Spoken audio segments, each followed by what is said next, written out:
اور عام کسان کو جس نے 2 4 5 10 بوریاں لینی ہوتی اس کو میسر نہیں آتی۔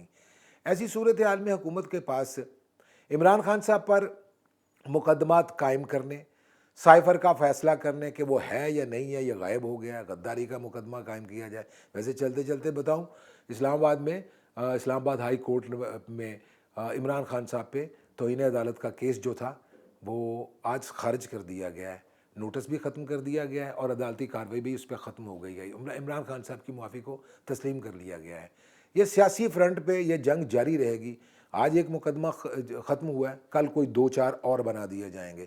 اتحادی حکومت موجود ہے، اس کی حکومت کو جن جن چھوٹے گروپس نے سہارا دیا ہوا ہے وہ بھی چلے جائیں گے، حکومت ختم بھی ہو سکتی ہے۔ الیکشنز پہلے بھی ہو سکتے ہیں، وقت مقررہ پہ بھی ہو سکتے ہیں۔ باجوہ صاحب کی ایکسٹینشن ہو سکتی ہے، نیا آرمی چیف بھی آ سکتا ہے۔ یہ کوئی چیز ایسی نہیں ہے جس پہ پاکستان کی جو اس وقت معاشی استحکام ہے یا ہمارا فیوچر ہے یا ہماری فوڈ سیکیورٹی ہے، جو خطرات لاحق ہیں۔ کل ہم اگر ہمارا کسان نہیں رہتا تو ہم بالکل نہیں رہیں گے۔ لیکن یہ سارے معاملات جو سیاسی نوعیت کے ہیں یہ کسی اور دن کے لیے بھی اٹھا کے رکھے جا سکتے ہیں، لیکن اگر نہیں ہے تو موجودہ حکومت کے پاس ان کسانوں کا مطالبہ ماننے کے لیے وقت نہیں ہے۔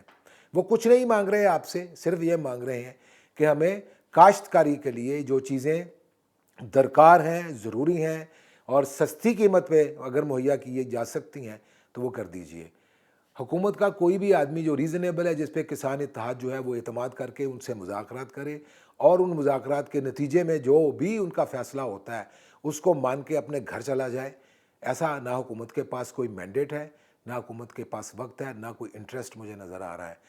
آپ اسلام آباد میں اگر رہتے ہیں تو آپ کو اندازہ ہو جائے گا کہ بلو ایریا سارا بند ہے اور اس پہ چلنے والی جتنی ٹریفک ہے اس کو سروس روڈز پہ نکالا گیا ہے، اور جو کمیوٹرز ہیں ڈیلی اسلام آباد آنے والے یا باہر جانے والے جتنے بھی سرکاری ملازم ہیں یا عام پبلک ہے ان کو 3 گھنٹے 4 گھنٹے جو ہیں وہ ٹریفک جام میں پھنسنا پڑتا ہے۔ یہ ایک الگ سے مصیبت ہے۔ یہ کسی احتجاجی دھرنے کے نتیجے میں ٹریفک کا نظام معطل نہیں ہوا، نہ یہ کسان جو ہیں وہ ریڈ زون میں داخل ہونا چاہتے ہیں۔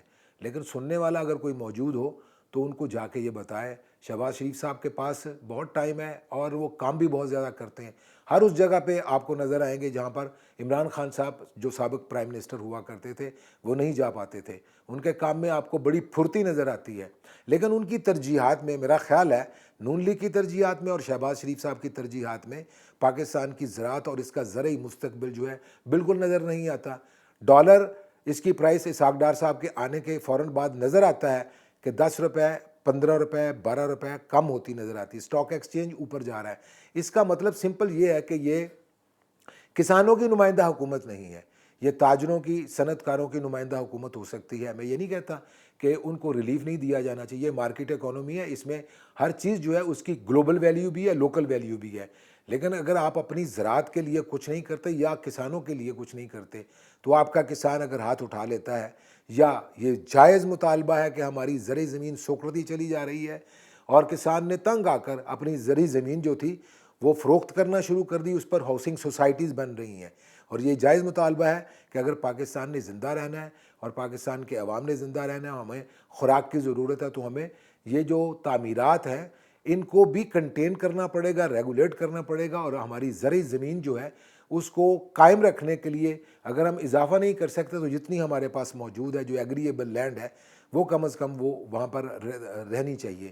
یہ وہ چند ایک معروضات ہیں، اور میں سمجھتا ہوں کہ اگر ہمارا ریگولر میڈیا، ہمارا پارلیمنٹ جو کہ اس وقت مجھے لگتا ہے کہ ڈس فنکشنل ہے، اگر اس میں کسانوں کے نمائندہ موجود ہیں یا بڑے کسان یا بڑے کاشتکار جو ممبر آف پارلیمنٹ ہیں وہ موجود ہیں، تو وہ خود بھی اگر ان کے مطالبات کو وہاں پر پیش نہیں کرتے اور دیگر سارے معاملات ہمارے ڈسکس ہوتے ہیں، تو یہ احتجاجی دھرنا جو کسان اتحاد کا اس وقت ہے، یہ دھرنا دیا ہوا، یہ پھیل بھی سکتا ہے اور پورے ملک میں اس کی بازگشت سنائی دے گی۔